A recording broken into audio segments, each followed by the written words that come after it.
এই বাক্য কি কখনো পুরনো হয়ে যায়? এই বাক্য পুরনো হয়ে যায়? কার কাছে পুরনো হয়ে গেছে এই বাক্য? বইটা পুরনো হয়ে যেতে পারে, কিন্তু বাক্যটা কখনো পুরনো হয়? সাড়া দিতে হবে প্রত্যেকটা কথায়, প্রত্যেকটা কথায় সাড়া দিতে হবে, কারণ এই বাইবেল কখনো একটা বাক্য পুরনো হয় না। প্রত্যেকটা দিন আমরা যতবার পড়ি ততবারই আমাদের নতুন লাগে। আসুন আমরা প্রার্থনা করি, আসুন আমরা চোখ বন্ধ করি। প্রভু যিশু, তোমাকে ধন্যবাদ দিই, আজকে আরো একবার তোমার সেই ও প্রভু জীবন্ত বাক্য শুনতে দয়া করেছো, যেই বাক্য আমাদেরকে দাঁড়িয়ে থাকতে সাহায্য করে, যেই বাক্য আমাদেরকে জীবন লাভ করতে সাহায্য করে, যেই বাক্য ও প্রভু আমাদের জীবনকে চিনতে সাহায্য করে। আরো একবার সুযোগ দিয়েছো সেই বাক্যকে জানতে, তোমার সঙ্গে ও প্রভু আরো আত্মিকভাবে ঘনিষ্ঠ হতে তুমি আজকে আর একটা সুযোগ দিয়েছো। তোমাকে ধন্যবাদ দিই। তাই আজকের এই বাক্যের মধ্য দিয়ে আমরা যেন তোমার আত্মার সঙ্গে আমরা ও প্রভু মিশে যেতে পারি। দয়া করো, করুণা করো, অনুগ্রহ দাও। এই প্রার্থনা প্রভু যীশু খ্রিস্ট তোমার নামে চাই, আমেন, আমেন।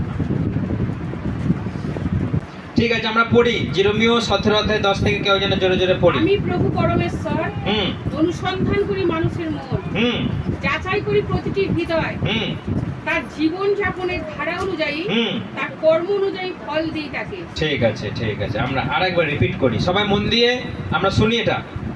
আমি প্রভু পরমেশ্বর অনুসন্ধান করি মানুষের মন, যাচাই করি প্রতিটি হৃদয়, তার জীবন যাপন ধারা অনুযায়ী তার কর্ম অনুযায়ী ফল দিই তাকে। ঠিক আছে, আমি পরমেশ্বর, আমি মানুষের হৃদয়কে কি করি? অনুসন্ধানকে আরো সোজা ভাষায় বললে কি বলা যাবে? হ্যাঁ, আমি মানুষের হৃদয়কে পরিষ্কার দেখতে পাই। এটা তো একদম বাংলা বলে দিলে তুমি। আমি মানুষের হৃদয়ে কাছে এসে আমি দেখি, আমি মানুষের হৃদয়ের ভেতরে প্রবেশ করি, আর সেখানে আমি দেখার চেষ্টা করি সেখানে কিছু আছে নাকি। কি খোঁজার চেষ্টা করেন তিনি? কে বলতে পারবেন? আমাদের ভিতরে ধার্মিকতা আছে নাকি? হালেলুয়া। আমাদের ভিতরে পবিত্রতা আছে নাকি? আমাদের ভিতরে ঈশ্বরের প্রতি প্রেম আছে নাকি? এটা তিনি দেখেন। তিনি এমনি ছেলে খেলার জন্য আসেন? আমাদের হৃদয়কে খোঁজার জন্য, অনুসন্ধান করবার জন্য কিসের জন্য আসেন? কিসের জন্য আসেন? তিনি আসেন আর দেখার চেষ্টা করেন যে আমাদের ভিতরে ঈশ্বরের প্রতি প্রেম আছে নাকি, ঈশ্বরের প্রতি আমাদের কোনো কিছু করার ইচ্ছা আছে নাকি। সেই জন্য এখানে বাইবেল বলছে ঈশ্বর সদাপ্রভু প্রত্যেকটা দিন আসেন আর মানুষের হৃদয়কে খোঁজ করে। হালেলুয়া। মানুষের হৃদয়কে খোঁজ করেন, কারণ তিনি এখানে বলেননি তিনি আসেন আর প্রত্যেক দিন আমাদের ব্রেনটাকে ঠিক করেন, তিনি আসেন আর আমাদের শরীরটাকে, পেটটাকে বাগিয়ে দেন। লেখা আছে ঈশ্বরের সঙ্গে আমাদের কিসের সম্পর্ক? ঈশ্বরের সঙ্গে আমাদের আত্মার সম্পর্ক না শরীরের সম্পর্ক? আত্মার সম্পর্ক। আপনি দেখবেন যখন আদমকে বানিয়েছিল, আদমকে যখন কাদামাটি দিয়ে বানানো হলো, আদম তো পড়েই ছিল, আদম উঠে দাঁড়িয়েছিল? আদম উঠে দাঁড়িয়েছিল? ঈশ্বর কেন তাকে প্রাণ দিলেন না? তাকে যদি প্রাণটা না দেই সে উঠে দাঁড়াবে না, আর তার ভেতরে সেই কানেকশন যদি আমি না দিই, আমার সঙ্গে কোনো কানেকশন হবে না। সেই জন্য ঈশ্বরের সঙ্গে মানুষের কিসের সম্পর্ক? আত্মার সম্পর্ক। আর ঈশ্বর প্রতিনিয়ত আমাদের আত্মাকে অনুসন্ধান করতে আসেন, তার কারণ তিনি আত্মা। হালেলুয়া। কারণ তিনি আত্মিক, তিনি আত্মা, তিনি সৎ, তিনি শুদ্ধ, তিনি পবিত্র। এটা বলার আর অপেক্ষা আমাদের রাখে না। যে তার চরিত্র, তার ক্যারেক্টার বর্ণনা করতে গেলে এসব বলার আর অপেক্ষা নাই তিনি কেমন। তাহলে কেন তিনি মানুষের হৃদয়কে অনুসন্ধান করতে আসেন না? তিনি সার্চ করে দেখতে চান যে কার ভিতরে লুকিয়ে আছে এক বিন্দু ভালোবাসা। হালেলুয়া। ভালোবাসা না থাকলে এত দূর থেকে চার্চে আসা সম্ভব নয়, মানে যায় না, পারে না। লোকে বাড়ির সামনে থেকে আসতে পারছে না, তাহলে এত দূর থেকে যারা আজকে ঈশ্বরের গৃহে আসছে, এটার কারণ হচ্ছে ঈশ্বরের প্রতি আমাদের টান, ঈশ্বরের প্রতি আমাদের ভালোবাসা। সেই জন্য আজকে আমরা দূর থেকেও চার্চে আসতে পারি। আমরা পারি না এমন কিছু কাজ নাই, আমরা সব করতে পারি, কিন্তু আমরা করি না। আমরা গা ঠেলে দিই, আমরা এক্সকিউজ দিই, মানে নানা রকম আমাদের কাজের অজুহাত দিই, এটা সেটা আমরা রকম কথা বলে দিই, দিয়ে আমরা অজুহাত দিয়ে ঈশ্বরকে এড়িয়ে যাই। কিন্তু ঈশ্বরের করণীয় কি? ঈশ্বর কি করতে চাইছেন দেখুন, তিনি প্রত্যেকটা মানুষের হৃদয়কে অনুসন্ধান করে দেখছেন। আর আমরা যখন ঈশ্বর আমাদেরকে অনুসন্ধান করতে আসছেন, আমরা তখন কি করছি? ঘুমোচ্ছি। ঈশ্বর যখন আমাদেরকে অনুসন্ধান করতে আসছে, তখন আমরা কি করছি? বক বক করছি। ঈশ্বর যখন আমাদেরকে অনুসন্ধান করতে আসছে, তখন আমরা কি করছি? সমালোচনা করছি। ঈশ্বর যখন অনুসন্ধান করতে আসছে আমাদের হৃদয়কে, তখন আমরা পরচর্চা পরনিন্দা নিয়ে ব্যস্ত আছি। ঈশ্বর এসে আপনাকে ঢেলে আশীর্বাদ দিয়ে চলে যাবে? ইয়েস আর নো? ঢেলে আশীর্বাদ দিয়ে চলে যাবে? ইয়েস। ঈশ্বর আপনাকে আপনার পাশে এসে আপনার হৃদয় যখন দেখবে কলুষিত নোংরা, ঈশ্বর দুঃখার্ত হয়ে সাইডে সরে চলে যাবে। এবং আপনার পাশের জনের ভেতরে যদি ঈশ্বর খুঁজে পায় কিছু ঈশ্বরের প্রতি কিছু জিনিস, ঈশ্বর আপনার জন্য যে আশীর্বাদটা এনেছিল সেটা কাকে দিয়ে দেবে? পাশের জনকে দিয়ে দেবে। হালেলুয়া। সেই জন্য আপনি সবসময় রেডি থাকুন, আপনার পাশের ব্যক্তির আশীর্বাদটাও আপনি লাভ করতে পারেন, কারণ ঈশ্বর এনেছিল দেবার জন্য, কিন্তু সেটা যোগ্য নয়। সেই জন্য আপনি যদি যোগ্য হয়ে উঠতে পারেন, আপনি পেতে পারেন। সেই জন্য ঈশ্বরের সঙ্গে আমাদের আত্মার সম্পর্ক, আপনার আত্মা যদি ক্লিন, শুচি, শুদ্ধ, পবিত্র যদি না হয়, এই জীবনে ঈশ্বরের সঙ্গে কারো সম্পর্ক তৈরি করা সম্ভব নয়। এই জীবন থেকে পরের জীবনে সে স্বর্গে যেতে কখনো পারবে না। ঈশ্বর আত্মা, ঈশ্বর প্রেমময়, ঈশ্বর দয়া, ঈশ্বর করুণার ঈশ্বর। সেই জন্য আমাদের আত্মা যদি তার জন্য রেডি না হয়, আমাদের আত্মা যদি শুচিশুদ্ধ না হয়, তাহলে ঈশ্বরের সঙ্গে আমাদের কোনোদিনও সম্পর্ক দীর্ঘস্থায়ী হবে না। সেই জন্য আমার সঙ্গে বাইবেল বার করুন, প্রথম শমুয়েল 16 অধ্যায়। প্রথম শমুয়েল 16 অধ্যায় থেকে পড়ি, 16 থেকে। যিশু ও তার পুত্রদের পৌঁছলেন। শমুয়েল ইলিয়াবকে দেখতে পেল। শমুয়েল ভাবলো সেই যাকে প্রভু বিশেষভাবে পছন্দ করেছেন। কিন্তু প্রভু শমুয়েলকে বলল, ইলিয়াব লম্বা আর সুন্দর দেখতে হলেও এভাবে ব্যাপারটা দেখো না। লোকে যেভাবে কোনো জিনিস দেখে বিচার করে, ঈশ্বর সেভাবে করে না। লোকেরা মানুষের বাহিরে রূপটাই দেখে, কিন্তু ঈশ্বর দেখেন তার অন্তরের রূপ। ঈশ্বর কি দেখেন? ঈশ্বর তার অন্তরটা দেখেন। যদি ঈশ্বর তার হৃদয়টা দেখে মনে হয় যে না এর সঙ্গে গল্প করা যাবে, তার সঙ্গে গল্প তিনি করবেন। যদি মনে হয় যে না এখানে সবাই আত্মিকভাবে প্রস্তুত আছে, রেডি আছে, ঈশ্বর সবাইকার সঙ্গে গল্প করতে পারে, ঈশ্বরের আত্মা সবলে নেমে আসতে পারে। হালেলুয়া। যদি দেখা যায় আমাদের হৃদয়ে সবাইকাই কলুষিত হয়ে বসে আছে, কেউ ধান্দাবাজি, কেউ স্বার্থপরতা নিয়ে, কেউ কিছু মনে কিছু রেখে দিয়ে, ঈশ্বরের বাহ্যিক নিয়ম অনুযায়ী রেখে দিয়ে কেউ যদি বসে থাকে, ঈশ্বরের আত্মার কখনো উপলব্ধি আমাদের জীবনে আসবে না। মন যদি পরিষ্কার আমাদের না থাকে, আত্মা যদি আমাদের পরিষ্কার না থাকে, তিনি কখনো আমাদের কাছে আসবেন না। সেই জন্য আত্মা যদি পরিষ্কার না থাকে, আমি কেন এই বাক্যটা পড়ে শোনালাম, ঈশ্বর কি দেখেন? সবসময় আত্মা দেখেন। মানুষ আমরা কি দেখি? সবসময় শরীরটা দেখি, একদম মাথার চুল থেকে পায়ের নখ পর্যন্ত আমরা তার পর্যবেক্ষণ করি, কিন্তু ঈশ্বর আমাদের বাহ্যিক রূপটা দেখেন না, তিনি দেখেন আমাদের আত্মিক রূপটা। সেই জন্য আমরা সব সময় চেষ্টা করি মানুষ কতটা ভালোবাসতে জানে, মানুষ কতটা উদার, মানুষ কতটা ঈশ্বরের জন্য করতে পারে। এটা কি শারীরিকভাবে না আত্মিকভাবে? মণ্ডলীতে আসছি, এটা কি আমাদের শারীরিকের চেষ্টায় না আত্মার চেষ্টায়? এটা আত্মার চেষ্টা, মানে আত্মিকভাবে। আমাদের সঙ্গে ঈশ্বরের সম্পর্ক তখনই নিবিড় হবে, ঘনিষ্ঠ হবে, স্ট্রং হবে যখন আমরা আত্মায় প্রস্তুত, যখন আমরা আত্মায় ঈশ্বরের জন্য কিছু করার জন্য রেডি হব, যখন আমাদের সঙ্গে আমাদের আত্মা যখন উদার হবে, আমাদের আত্মা যখন পরিশ্রমিক হবে, ঈশ্বরের জন্য আমি কিছু করব, আমি শিখব, আমি পড়ব, আমি প্রার্থনা করব, যতক্ষণ না আত্মা আমাদের পরিশ্রম করবে ততক্ষণ ঈশ্বরের কাছ থেকে আশীর্বাদ পাওয়ার জন্য আশা করে আমাদের কোনো লাভ নাই। হালেলুয়া! ঈশ্বর আসবেন আর আমাদের সঙ্গে গল্প তখনই করবেন।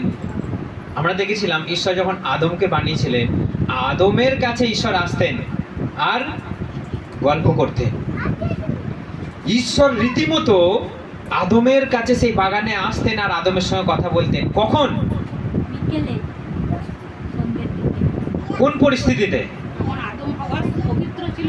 যখন আদম তখনও পাপ করেনি। আদমের সঙ্গে ঈশ্বর আসতেন, গল্প করতেন, কারণ heart to heart connection, heart to heart. তার মধ্যে কোনো রকম জাগতিক কিছু তখন ছিল না। তখনও সে বুঝে উঠতে পারেনি জাগতিক বিষয়ে কামনা বাসনা লালসাকে, তখনও সে বুঝে উঠতে পারেনি। সেই জন্য ঈশ্বর আদমের সঙ্গে আসতেন আর গল্প করতেন। কিন্তু হঠাৎ করে যখন ঈশ্বর একদিন এসেছে আর ঈশ্বরের চলাফেরা, ঈশ্বরের কথা, গল্প, ঈশ্বরের গলা শুনে আদম লুকাচ্ছে। আদম, আমরা পড়ি ওটা, আমরা আদি পুস্তক বার করি সবাই, 3 অধ্যায় আমরা পড়লে বুঝতে পারবো। 3 অধ্যায় তাড়াতাড়ি একদম প্রথমেই আছে যে বইটা, আদি পুস্তক 3 অধ্যায় 8 থেকে আমরা পড়ি। সেদিন সন্ধ্যায় প্রভু পরমেশ্বর উদ্যানে ভ্রমণ করছিলেন। তার সাড়া পেয়ে তারা গাছপালার আড়ালে লুকিয়ে পড়লেন। প্রভু পরমেশ্বর আদমকে ডেকে বললেন, তুমি কোথায়? আদম উত্তর দিলেন, উদ্যানে তোমার সাড়া পেয়ে আমি ভয়ে লুকিয়ে রয়েছি, কারণ আমি উলঙ্গ। আমার শরীরে ড্রেস নাই। এটা কখন জানতে পারলো? যখন সেই ফল খেয়ে জ্ঞান লাভ করলো আর লজ্জা জিনিসটা তাদের ভেতরে প্রবেশ করলো। তার আগে পর্যন্ত তাদের বাইবেল লেখা আছে, তাদের আগে পর্যন্ত তাদের মধ্যে কোনো লজ্জা এইসব কিছু ছিল না। কিন্তু কখন এসবগুলো তাদের ভেতরে প্রবেশ করলো? শয়তান তাদের ভিতরে অবাধ্যতার মধ্য দিয়ে, পাপের মধ্য দিয়ে তাদের ভেতরে পাপ প্রবেশ করিয়ে দিল আর ঈশ্বরের সঙ্গে কানেকশন আউট করে দিল, ঈশ্বরের সঙ্গে আত্মিক সম্পর্কটাই নষ্ট করে দিল। যেটার সঙ্গে আমাদের দীর্ঘদিনের সম্পর্ক, যেটার সঙ্গে আমাদের চিরস্থায়ী সম্পর্ক, যেটাই আমাদের ঈশ্বরের সঙ্গে দেখা করাতে পারে, যেটা ঈশ্বরের সঙ্গে বাস করতে পারে, সেটাই শয়তান নষ্ট করে দিতে পারে। আপনি শরীর নিয়ে কিছু করতে পারবেন না, আপনার বিশাল তাকত আছে, বিশাল পাওয়ার আছে, কিচ্ছু লাভ নাই, একদিন ঠেঙিয়ে পুড়িয়ে দেওয়া হবে। আপনার বিরাট শরীরের শারীরিক তাকত আছে, এই শরীর কদিন থাকবে? এই শরীর কদিন আপনাকে সাপোর্ট করবে? কিন্তু আমরা দেখেছি যে আত্মার পাওয়ার থাকলে আপনার সামনে 1000টা লোকও পড়ে যেতে পারে। হালেলুয়া! আপনার সঙ্গে যদি আত্মা আপনাকে যদি সহায়তা করে, আপনি বলবান শারীরিকভাবে হন আর না হন, আপনি বিজয় লাভ করবেন। সেই জন্য ঈশ্বর সবসময় আমাদের সঙ্গে কানেকশন, আমাদেরকে পাওয়ারফুল করতে চায়, আত্মিকভাবে, শারীরিকভাবে নয়। কেন আপনি উপোস করবেন? কিসের জন্য? কেন আপনি উপোস করবেন? আত্মাকে পাওয়ারফুল করবার জন্য আর শরীরকে দুর্বল করবার জন্য। কারণ যতক্ষণ আপনার আত্মা থেকে শরীর তাকত পাওয়ারফুল, আপনি ভাববেন ফুটিয়ে দেবো, ফাটিয়ে দেবো। কিন্তু আত্মা যখন আপনার কাছে পাওয়ারফুল, তখন আপনি ভাববেন মানুষের আমি উপকার করব, মানুষকে ভালোবাসবো, মানুষকে আমি প্রভু যিশুর নামে আশীর্বাদ করব। হালেলুয়া! কিন্তু শরীর নিয়ে আমাদের কোনো কাজ নাই। বাইবেল বলছে করিন্থীয়, আত্মাই উপকারী, শরীর কোনো কিছুর কাজ না। শরীর কেবল আমাদেরকে চলতে সাহায্য করে, শরীর কেবল আমাদেরকে দাঁড়াতে সাহায্য করে, শরীর কেবল ঈশ্বরের সঙ্গে আমাদের কথা বলতে সাহায্য করে। কিন্তু কে বলবে সেটা? কে বলবে সেটা? আত্মা। আত্মা বলবে, কারণ আত্মা আপনার শরীরে এলে তবেই আপনি দাঁড়াতে পারবেন।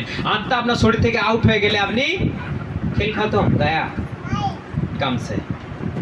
অর্থাৎ সেই জন্য আপনি কোন জিনিসটাকে বেশি বাগাবার জন্য চেষ্টা করবেন? আপনার আত্মা। আপনি আজ থেকে তৈরি হয়ে যান আত্মায় পাওয়ারফুল হতে। আপনি আজ থেকে তৈরি হয়ে যান আত্মায় ঈশ্বরের সঙ্গে কথা বলতে। আত্মা যদি আমাদের রেডি না থাকে তাহলে ঈশ্বরের সঙ্গে আমাদের কোনোদিন সম্পর্ক থাকবে না। ঈশ্বরের সঙ্গে আমাদের কোনোদিনও সম্পর্ক থাকবে না, কারণ ঈশ্বরের সঙ্গে আমাদের শরীরের কোনো লেনাদেনা নেই, কোনো লেনাদেনা নেই। ঈশ্বর কেবল বলেছিলেন এটা আমি তৈরি করেছি, এটা ধুলোতেই এটা একদিন মিশে যাবে, ধুলো থেকে এসেছে ধুলো হয়ে যাবে, কিন্তু যেটা তিনি আমাদের ভেতরে পুশ করিয়ে দিয়েছেন সেটা চিরকাল থাকবে। সেইটার জন্য ব্যবস্থা করবার জন্যই আজকের আমাদের এই প্রার্থনা। হালেলুয়া। আমরা যোহন বার করি, যোহন 16 অধ্যায়।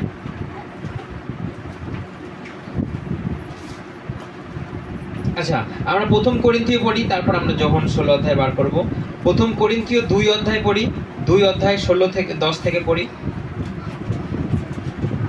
প্রথম করিন্থীয় 2 অধ্যায় 10 থেকে আমরা পড়ি। ঈশ্বর আপন আত্মার দ্বারা আমাদের কাছে সেই কথাই প্রকাশ করেছেন। সেই কথাই প্রকাশ করেছেন। পবিত্র আত্মা সবকিছু, এমনকি ঈশ্বরের গভীর রহস্য অনুসন্ধান করে। হ্যাঁ, কোনো মানুষের চিন্তা ভাবনা তার অন্তরাত্মা ছাড়া আর কে জানে? তেমনি একমাত্র ঈশ্বরের আত্মা ছাড়া আর কেউ ঈশ্বরের মনের ভাব জানে না। জাগতিক আত্মা নয়, ঈশ্বর প্রেরিত আত্মা আমরা লাভ করেছি, যেন ঈশ্বর আপন অনুগ্রহে যা কিছু আমাদের দান করেছেন সবই আমার হৃদয়ঙ্গম করতে পারে। এইসব বিষয়ে আমরা যা বলি তা মানবিক জ্ঞান প্রস্তুত শিক্ষা অনুযায়ী নয়, কিন্তু ঈশ্বর প্রদত্ত আত্মার শিক্ষা অনুযায়ী বলি। আত্মিক চেতনা সম্পন্ন লোকেদের কাছেই আমার আধ্যাত্মিকতা বিষয় ব্যাখ্যা। আচ্ছা, আমরা 14টা পড়ি। ওটা কোন ভার্সন? ওটা আমরা একটা অন্য কোনো ভার্সন পড়ি 14 থেকে। সংসারে আবদ্ধ মানুষ ঈশ্বরের আত্মার প্রসাদ গ্রহণ করতে পারে না। সংসারের আবদ্ধ মানুষ ঈশ্বরের আত্মার প্রসাদ গ্রহণ করতে পারে না। ঈশ্বরের আত্মাকে গ্রহণ করতে, ঈশ্বরের আত্মার আশীর্বাদকে গ্রহণ করতে পারে না। হালেলুয়া। আরেকবার সাইলেন্ট। সংসারে আবদ্ধ মানুষ ঈশ্বরের আত্মার প্রসাদ গ্রহণ করতে পারে না। সংসারে আবদ্ধ কে সংসারে আবদ্ধ? সবাই। সংসার করতে ঈশ্বর বারণ করেছে? হ্যাঁ, বারণ করেছে? সংসার ঈশ্বর দিয়েছেন, তোমরা সংসার করো। স্ত্রী ছেলে মেয়ে সম্পত্তি খাওয়া দাওয়া ঈশ্বর দিয়েছেন, তোমরা করো। কিন্তু ঈশ্বর বারণ করেছেন যে তোমরা সংসার করো না, তোমরা আবদ্ধ। কি বলেছেন ঈশ্বর? সংসার থেকে তিনি কি ছেড়ে সন্ন্যাসী হতে বলেছেন? বাইবেলে কোথাও লেখা রয়েছে তুমি সংসার ছেড়ে দিয়ে তুমি সন্ন্যাসী হও, আমার পেছনে এসো? যিশু বলেছেন কোথাও? এখানে লেখা রয়েছে সংসারে আবদ্ধ। তাহলে কেন আবার তিনি বলছেন যে সংসারে আবদ্ধ মানুষ কিছু পায় না? তাহলে আমরা কি বলতে পারি এই বাক্যের পরিপ্রেক্ষিতে? যারা প্রভুর থেকে নিজের সংসারকে বেশি গুরুত্ব দেয় তারা কিছুই পায় না। যারা প্রভুর থেকে নিজের সংসারকে বেশি গুরুত্ব দেয়, অর্থাৎ আপনি সংসার করুন, অর্থাৎ আপনি আবদ্ধ হবেন না, মানে আপনি নিমজ্জিত হবেন না। সংসার যেন আপনাকে বেঁধে না রাখে। রবিবারে বলেছিল অনেকজন আসবো, কিন্তু সংসার তাদেরকে আসতে দেয়নি। তার মানে আপনি সংসারে আবদ্ধ। আর বাইবেল বলছে সংসারে যে আবদ্ধ, যে বাঁধা পড়ে গেছে, সেই ঈশ্বরের আশীর্বাদ পায় না। এই ওইটাকে সরিয়ে নাও তো, ওইটাকে সরিয়ে নাও তো, ওইটাকে সরিয়ে নাও তো, দীপিকাকে সরিয়ে নাও তো। এই খাটটাকে তুলে দাও, খাটটাকে তুলে দাও, কাজ করে দাও, ওদিকে কাজ করে দাও, ওই খাটটাকে করে দাও, কাজ করে দাও।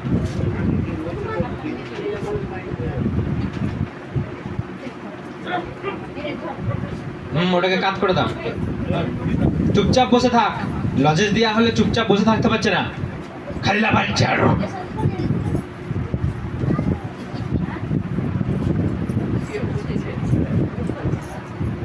শুধু কাট করে দিলেই হবে। হ্যাঁ, আর দেখবে যেন উল্টে না যায় আবার।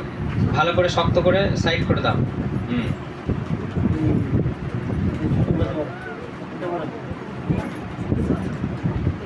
হালেলুয়া। হালেলুয়া। আমরা আরো একবার পড়ি এই বাক্যটা, সবাই গুরুত্ব সহকারে আমরা পড়ি, শুনি আমরা। 14। সংসারে আবদ্ধ মানুষ ঈশ্বরের আত্মার প্রসাদ গ্রহণ করতে পারে না। সংসারে আবদ্ধ মানুষ ঈশ্বরের আত্মার কোন রকম উপলব্ধি আশীর্বাদ করতে পারে না। তাহলে আপনি কোন বিষয়টাতে গুরুত্ব দেবেন? জাগতিক বিষয় না আত্মিক বিষয়? আপনি কি জাগতিকভাবে বিশাল কিছু করতে চান, না আত্মিকভাবে বিরাট কিছু করতে চান? আত্মিকভাবে। আপনি কি শারীরিকভাবে ঈশ্বরের কাছে গিয়ে আপনি প্রবেশ করবেন, না আত্মিকভাবে প্রবেশ করবেন? আত্মিকভাবে। আপনার আত্মাতে ধার্মিকতা দরকার, না শরীরে ধার্মিকতা দরকার? আত্মাতে। আপনার শরীরে সূচি দরকার, না আত্মায় সূচি দরকার? আত্মায়। সব কিছু কিন্তু বাইবেল অনুসারে আত্মা, আত্মা আর আত্মা। তাহলে আপনি যা কিছু করছেন শুধু আত্মার কলুষিত হবার কাজ করছেন। আপনি যা কিছু করছেন আত্মা ধ্বংস হবার কাজ আমরা করছি। সেই জন্য আপনার আত্মাকে প্রস্তুত করতে কতজনা রাজি আছে? আমরা তারপর পড়ি 15।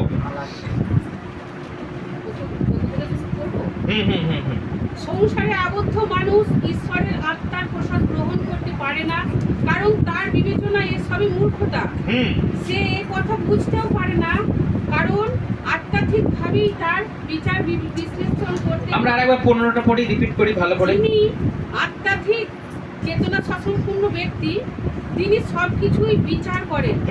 কিন্তু যে নিজে কারো দ্বারা বিচারিত হন না, শাস্ত্রে লেখা আছে, কে প্রভুর মনোভাব বুঝতে পারে, কে তাকে পরামর্শ দিতে আমরা পারে? আমরা 14 শেষ থেকে আমরা পড়ি। 14 শেষটা খুব গুরুত্বপূর্ণ আছে। কারণ তার বিবেচনায় সে সবই মূর্খতা। সে একথা বুঝতেও পারে না, কারণ আত্মাধিকভাবেই তার বিচার বিশ্লেষণ করতে হয়। অর্থাৎ এখানে লেখা রয়েছে, যে কেউ আত্মার বিষয়ে যে কেউ বুঝতে না চায় সে কিছুই এই জগতে পাবে না। একটা অন্য কোনো ভার্সন পরিষ্কারভাবে পড়তে হবে এটা। 14 শেষ থেকে আমরা 14 থেকেই পড়ি, 14 আর 15টা। এইটাই গুরুত্বপূর্ণ, খুব শব্দ লেখা আছে। অন্য একটা ভার্সন এই ফোনে দেখি, ফোনে কিন্তু জাগতিক ব্যক্তি ঈশ্বরের আত্মায় বিষয়গুলি গ্রহণ করেন না, কারণ তার কাছে সে সব মূর্খতা। তার কাছে সেই সব মূর্খতা। আত্মার বিষয়গুলো গ্রহণ করতে গেলে আমরা এগুলোকে কি মনে করি? মূর্খতা। আত্মার বিষয়ে আমাদের মনোযোগই নেই, আত্মার বিষয়ে আমাদের মনোযোগই থাকে না। আমরা কে কি খাচ্ছে আমরা দেখব, কে কি পড়ছে আমরা দেখব, কে কেমন কি মেকআপ করছে আমরা দেখব, কে কতটা করে খাচ্ছে আমরা দেখব, কে কি রকম কোয়ালিটির জিনিস খাচ্ছে আমরা দেখব। এগুলো কিসের জিনিস? শরীরের যে এগুলো জাগতিক সব এইগুলো হচ্ছে শরীরের বিষয়। আর এখানে লেখা রয়েছে যে আত্মার বিষয় গুলো গ্রহণ করে না সে, আরেকবার পড়ি, এটা সুন্দর লেখা রয়েছে, শেষটা পড়ি 14। আর সেসব সে জানতে পারে না, কারণ তার আত্মিকভাবে বিচার হয়। 14 থেকেই পড়। কিন্তু জাগতিক ব্যক্তি ঈশ্বরের আত্মার বিষয়গুলি গ্রহণ করেন না, কারণ তার কাছে সে সব মূর্খতা। কারণ তার কাছে সে সকল মূর্খতা। তারপর আর সেসব সে জানতে পারে না, সেসব সে জানতেও পারে না। তারপর কারণ তা আত্মিকভাবে বিচারিত হয়। কারণ আত্মার বিচার আত্মাই করবে। আত্মা এসে আত্মার বিচার করবে। আর আমরা কার বিচার করব? আমরা শরীরের বিচার করব। বলছি না, ও কি খাচ্ছে দেখছে, ও কি পড়ছে দেখছে, ও কোথায় যাচ্ছে, ও কতটা খাচ্ছে, ও কি দিয়ে খাচ্ছে, ওর কেমন জীবন চরিত্র। আমরা কি কেবল দেখি উপরটা দেখি, আর উপরটা দেখে আমরা বিচার করি। কিন্তু আত্মা যে সকল গ্রহণ করে না তার কাছে সকল মূর্খ বিষয়, আর সে জানতেও পারে না। সেই জন্য বাইবেল বলছে সবসময় আত্মায় প্রিপেয়ার, মানে প্রস্তুত হও, তৈরি হও আত্মিকভাবে। তিনি আসছেন, তিনি এসে আপনার ওই শরীরের সুন্দর হেয়ার স্টাইল দেখে নিয়ে যাবে না। তিনি আসছেন আপনার মেকআপ দেখে আপনাকে নিয়ে যাবে না। তিনি আসবেন আপনার আত্মার মেকআপ আছে নাকি দেখবেন। হাল্লেলুয়া। সেই জন্য আমাদের গুরুত্ব সহকারে আমাদেরকে ধ্যান দিতে হবে। আপনি আত্মাটাকে বাগান, আত্মাটাকে প্রস্তুত করুন। বাইবেল বলছে, শমূয়েলকে ঈশ্বর বলছে, তুমি কতকাল শাউলের জন্য কাঁদবে, ওকে আমি ছেড়ে দিয়েছি, ওকে আমি ত্যাগ করে দিয়েছি। এটা সব থেকে ভয়ঙ্কর কথা যদি ঈশ্বর আমাদেরকে বলে ওকে আমি ত্যাগ করে দিয়েছি। কিসের জন্য? কারণ শাউল রাজাকে ঈশ্বর মনোনীত করলেন, ঈশ্বর রাজ পদে নিযুক্ত করলেন, কিন্তু ঈশ্বরের অবাধ্য হয়ে তার নিজের আত্মাকে কলুষিত করবার জন্য ঈশ্বর বললেন, শমূয়েল তুমি শাউলের জন্য আর কেঁদো না, চিন্তা করো না, আর কতকাল তুমি অপেক্ষা করবে, আমি তাকে ছেড়ে দিয়েছি, আউট করে দিয়েছি আমি তাকে। আমি তার জন্য অপেক্ষা করে, আমি তার জন্য আর মন খারাপ করে বসে নাই, আমি তাকে ছেড়ে দিয়েছি। কত মানুষ এলো আর কত মানুষ গেল, তাদের জন্য মন খারাপ করে বসে থাকবো নাকি? ঈশ্বর বলছে শমূয়েলকে ছেড়ে দাও। যে আত্মায় কলুষিত হয়ে গেছে, যে আত্মায় অহংকারী হয়ে গেছে, যে আত্মায় পাপী হয়ে তাকে ছেড়ে দাও। তার জন্য আর হায় বিদ্বেষ করে বসে থেকে আমাদের লাভ নেই। কত মানুষ এলো কত মানুষ গেল, তাদের জন্য আমরা আর প্রার্থনাও করি না। করি? যারা এসে রিটার্ন চলে গেল সবকিছু বুঝে সবকিছু শোনার পরেও তাদের জন্য করি না, বরং নতুনদের জন্য করি। প্রভু যারা আসছে তাদেরকে তুমি আরো রিনিউ করো, নতুনত্ব করো, শারীরিকভাবে নয় আত্মিকভাবে তুমি তাদেরকে স্ট্রং করো, প্রস্তুত করো, যেন তোমার আগমনে তারা সবাই যেতে পারে। হালেলুয়া। আমাদের জন্য, আমরা সবাইকার জন্য আত্মিকভাবে আমরা প্রার্থনা করি। সেই জন্য আপনি যদি আত্মার জন্য যদি না আসেন, আপনি আত্মায় যখন দুর্বল তখন বলুন প্রার্থনা, আপনি শরীর যখন খোঁড়া হয়ে যাবে তখন শুধু বলবেন না প্রার্থনা। প্রভুকে বলুন, প্রভু আমার শরীরটা একটু গন্ডগোল করেছে, প্রভু ঠিক করে দেবে। কিন্তু আত্মার জন্য বলুন যে প্রভু আমার আত্মাকে তুমি বাগাও, আমার আত্মা যেন কলুষিত না হয়, আমার আত্মা যেন আবৃত না হয় অধার্মিকতায়। সব থেকে মোস্ট গুরুত্বপূর্ণ ইম্পর্টেন্ট হচ্ছে আমাদের স্পিরিট, আত্মা, সোল, যেন ঈশ্বরকে বলতে না হয় এই ওর জন্য ছেড়ে, ওর জন্য আর মন খারাপ করো না, ও আউট হয়ে গেছে, আমি ট্যাগ করে তোকে আমি ছেড়ে দিয়েছি, ও মনে খাক, ও যেখানে যা খুশি যা। কত বড় ভয়ঙ্কর কথা। শাউল বলছে প্রভু আমাকে আর একটা সুযোগ দাও, আর একটা সুযোগ দাও। কিন্তু না, তুমি সুযোগ নষ্ট করে ফেলেছো। আপনার জীবনে যদি এরকম হয়, প্রভু তুমি আমাকে একটা দয়া করো, প্রভু বলবেন না তোমার জন্য সুযোগ শেষ। এত সুযোগ দেওয়ার পর, এত সুযোগ দেওয়ার পর তোমাকে আমি বারবার করে বারণ করলাম, তুমি শুনলে না, শুনলে না, শুনলে না, আউট। ঈশ্বর যখন আদম আর হাওয়াকে আউট করে দিলেন এদেন বাগান থেকে, ঈশ্বর দেখলেন এরা পণ্ডিত হয়ে গেছে, এরা জ্ঞানীগুণী হয়ে গেছে, এরা জ্ঞান লাভ করেছে। সেই জন্য জীবন বৃক্ষের ফলটা কোথায় ছিল? এদেন বাগানের মিডিলে। ঈশ্বর দেখলেন যে এরা যখন জ্ঞান হয়ে গেছে, এরা তাহলে চালাকি যখন হয়ে গেছে, এরা যখন শয়তানের মতো শয়তানি আচরণ লাভ করে ফেলেছে, তাহলে সেই জীবন বৃক্ষের ফলটাকে তিনি গার্ড করে দিলেন, যেন ওরা আর পেরে খেয়ে নিতে না পারে। কারণ ওরা গেলেই ওরা সেই পেরে খাবে আর জীবন লাভ করে দেবে। ঈশ্বর সেই জন্য সেই বাগানটাকে পাহারা দেওয়ার জন্য তিনি অস্ত্রধারী স্বর্গদূতকে রাখলেন। হালেলুয়া। যেন যে কোনো সময়ে প্রবেশ করে গিয়ে জীবন বৃক্ষের ফলটা খেয়ে নিতে না পারে। তুমি পাপ করেছো, পাপের প্রায়শ্চিত্ত করো, তারপর তুমি আমার কাছে এসো। সেই জন্য আমাদেরকে চিন্তা করতে হবে, আপনার আত্মা যদি একবার কলুষিত হয়, আপনি আত্মিকভাবে যদি একবার পাপ করেন, আপনার সব গেল। শরীর নিয়ে বেঁচে থেকে কোনো লাভ নাই। এই শরীর আছে, আজ আছে, কাল নাই। এই শরীর আজ আছে, কাল নাই। এই শরীরের কোনো দামও নাই। আপনার শরীর মরে গেলে বিক্রি হবে আর? হ্যাঁ, দাম আছে মরে গেলে? তাহলে মরে যাওয়ার পর দামও হবে না, দামও পাবেন না। যে মরে গেলে ভাই বিক্রি করে দিই কিছু, কেউ কিনতেও আসবে না। আপনি বিষ খেয়ে মরলে তো কিনতেই আসবে না। আপনি যদি গলায় দড়ি দিয়ে মরেন, তাহলেও বা হার্টটা, কিডনিটা বা লাংসটা যদি ভালো থাকে বিক্রি হলেও হতে পারে। বিষ খেয়ে মরলে আর তো হবেই না, কারেন্টের শক খেয়ে মরলেও আর হবে না, কারণ সব নষ্ট। সেই জন্য আপনি শারীরিকভাবে যত্ন না নিয়ে আত্মিকভাবে যত্ন নিন। আত্মায় তার সঙ্গে প্রার্থনা করুন, প্রভু আমি তোমার সঙ্গে কথা বলতে চাই। আপনি এখানে বাইবেলকে খুলুন আর পড়ুন আর দেখুন যে ঈশ্বর আমাদের সঙ্গে কি করতে চায়, ঈশ্বর কেমন করে আমাদের সঙ্গে থাকতে চায়। ঈশ্বর এখন কি আমাদের সঙ্গে শারীরিকভাবে আছেন? না, ঈশ্বর আমাদের সঙ্গে আত্মিকভাবে থাকতে চান। কারণ শারীরিকভাবে ঈশ্বর ছিলেন একদিন, প্রভু যীশু খ্রিস্ট শারীরিকভাবে আমাদের সঙ্গে ছিলেন, তিনি আমাদের সঙ্গে ছিলেন শারীরিকভাবে, কিন্তু এখন তিনি বলেছেন আমি এখন আত্মায় তোমাদের সঙ্গে আছি। যেমন তিনি শারীরিকভাবে ছিলেন সঙ্গে সঙ্গে, এখন তিনি আত্মিকভাবেই আমাদের সঙ্গে সঙ্গেই আছেন। আমরা টেনশন করবার কিছু না, ঈশ্বর কোথায় খুঁজে খুঁজে খুঁজে খুঁজে আমাদের যাওয়ার দরকার নেই। আমরা যদি ঈশ্বরকে ঘরে বসে যদি আমরা নিজের আচরণকে ঠিক করি, নিজের জীবন চরিত্রকে ঠিক করি, ঈশ্বর আপনার ঘরেই আপনার কাছে আসবে। হালেলুয়া, জয় যিশু। সেই জন্য আপনি যদি জাগতিক বিষয়ের পিছনে ছুটেছেন, আপনি কিছু বুঝতে পারবেন না, আত্মিক বিষয় বুঝতে পারবেন না। কোথায় ভূত ঢুকলো আর কোথায় তার শরীরে রোগ ঢুকলো আর সে মরার পরে কোথায় গেল, এইসব বিষয়গুলো আপনার কাছে একটা হাস্যকর মনে হবে, একটা উপহাসের মনে হবে, যে এসব এরা খ্যাপা বলে মনে হবে। কিন্তু এই জগৎটাকে আত্মিকভাবে চেনার আমাদেরকে চেষ্টা করবে। শরীরের দিক থেকে যখনই আমরা বেরিয়ে আত্মার ভিতরে আমরা প্রবেশ করব, তখনই বুঝতে পারবো যে আত্মাতে আমাদেরকে চলতে হবে। হালেলুয়া। আমার সঙ্গে সবাই বাইবেল বার করুন, রোমিও 8 অধ্যায়। রোমিওতে কি লেখা আছে দেখি, রোমিও 8 অধ্যায় 14তে কি লেখা আছে? তাড়াতাড়ি, বৃষ্টি আসছে।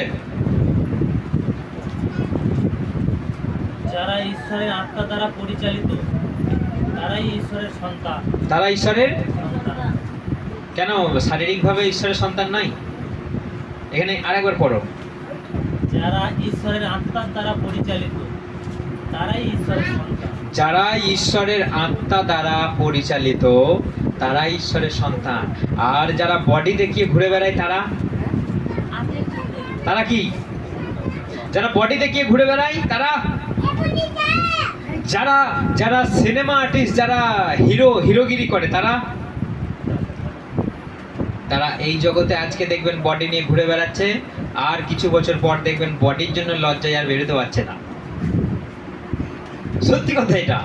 আজকে যারা বডি দেখিয়ে ঘুরে বেড়াচ্ছে, কিছু বছর দেখবেন তাদের সেই বডি এমন বিকৃত রূপ ধারণ করেছে, সেই বডির জন্য তারা আর সমাজে মুখ দেখাতে পারছে না, ক্যামেরার সামনে আসতে পারছে না।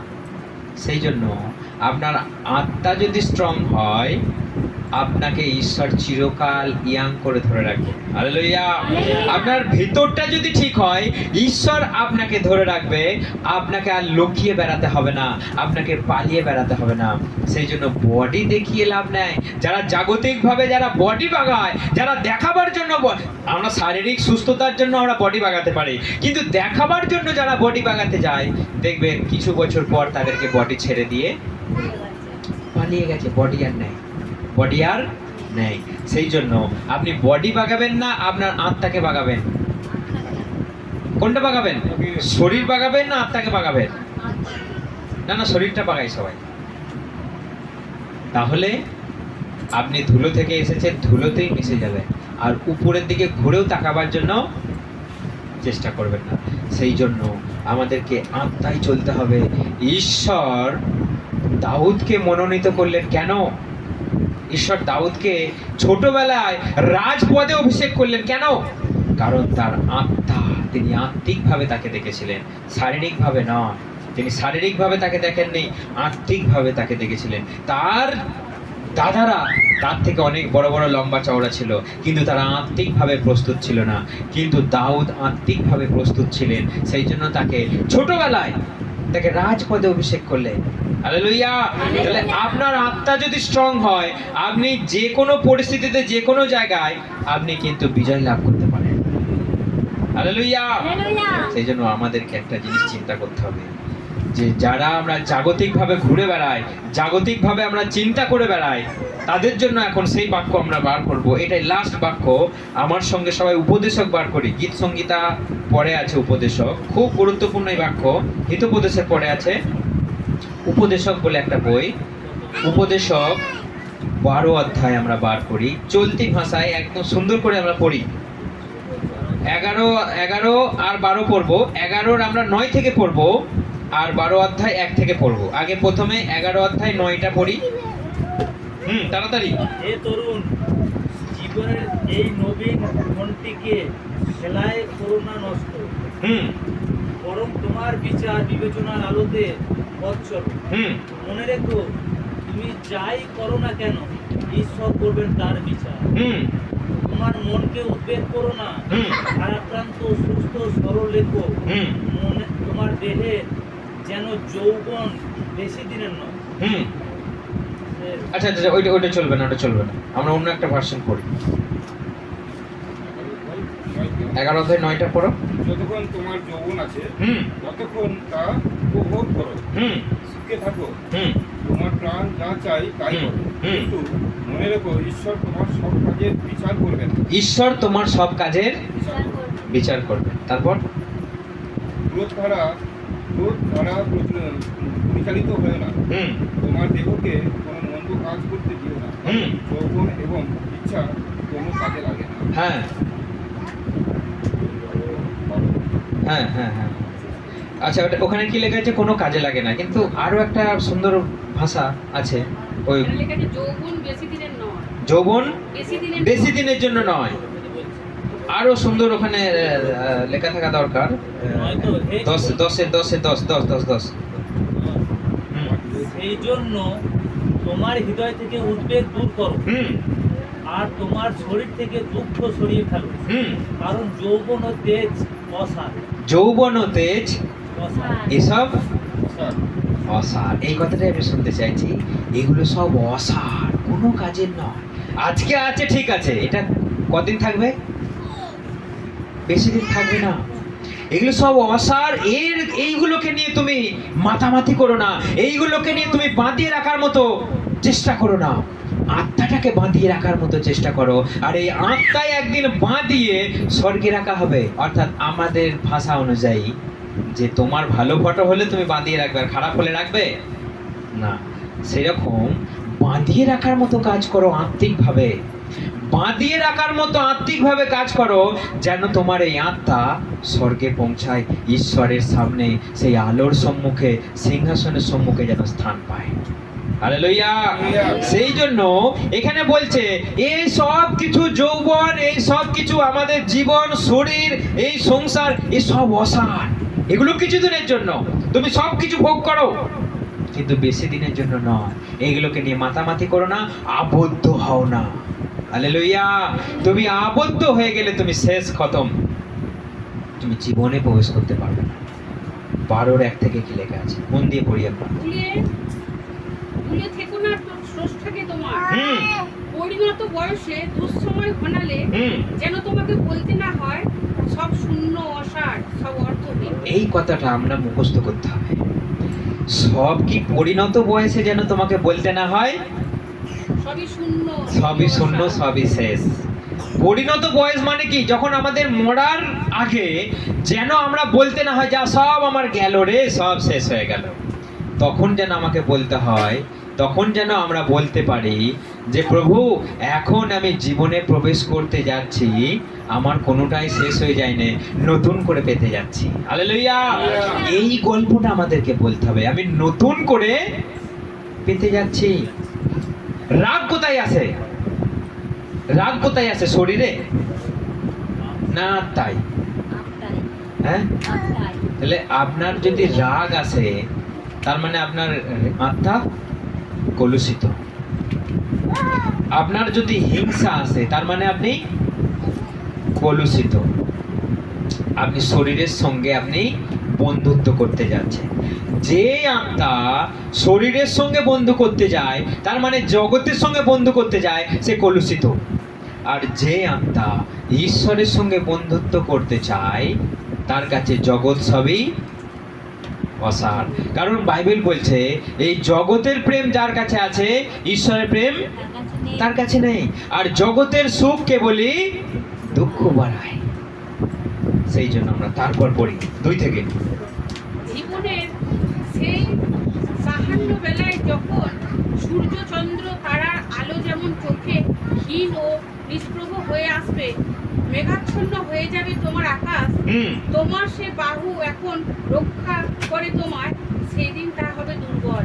হুম তোমার যে চরণ এখন শক্ত সমস্ত, হুম। সেদিন তা হবে শীতল। হুম স্বপ্ন দন্তরা অল্প দন্তরাজি থাকায় তোমার খাদ্য গ্রহণ হবে যন্ত্রণাদায়ক। হুম তোমার চোখের দৃষ্টি হবে ক্ষীণ, হুম। তখন তুমি শুনতে পাবে না হুম। পথের কোলাহল, হুম। চক্রের ঘর ঘর কিংবা গানের সুর। অর্থাৎ এখানে সব শরীরের বিষয় লেখা রয়েছে, একদিন সব শেষ হবে। শেষ হয়ে যাবে, কিন্তু আপনার আত্মা আপনার সঙ্গে নতুন করে শক্তি লাভ করে আপনি সেখানে প্রবেশ করতে পারবেন। সেই জন্য আপনি কোন বিষয়ে চিন্তা করবেন, আত্মা না শরীর? সেটা ডিসিশন কার কাছে? কার কাছে? আমাদের কাছে। আমাদের কাছে ডিসিশন। আপনি আত্মায় চলতে চান না শরীরের ভাবে চলতে চান? প্রত্যেকদিন প্রার্থনা কে কে করছে? হাত তুলে লাভ নাই যে করছে না, দেখানোর জন্য। প্রত্যেকদিন বাইবেল কে পড়ছে? উপদেশকটা পড়বেন সবাই। উপদেশক কি লেখা আছে সবাই দেখবেন, কারণ এরা জাতা ব্যক্তি নয়, এরা জ্ঞানীগুণী ব্যক্তি। জীবনে সব ভোগ করার পরে বলছে সব ফালতু। সেই জন্য আমাদেরকে পড়তে হবে, জানতে হবে। শরীরের বিষয় নয়, কিন্তু আত্মিক বিষয়। প্রত্যেক দিন আমাদের প্রার্থনা করতে হবে, প্রত্যেক দিন আমাদেরকে নতুন হতে হবে আত্মায়, তবে আমাদের জীবন ধন্য এবং আশীর্বাদ। হালেলুয়া, জয় যিশু। আসুন আমরা সবাই প্রার্থনা করি।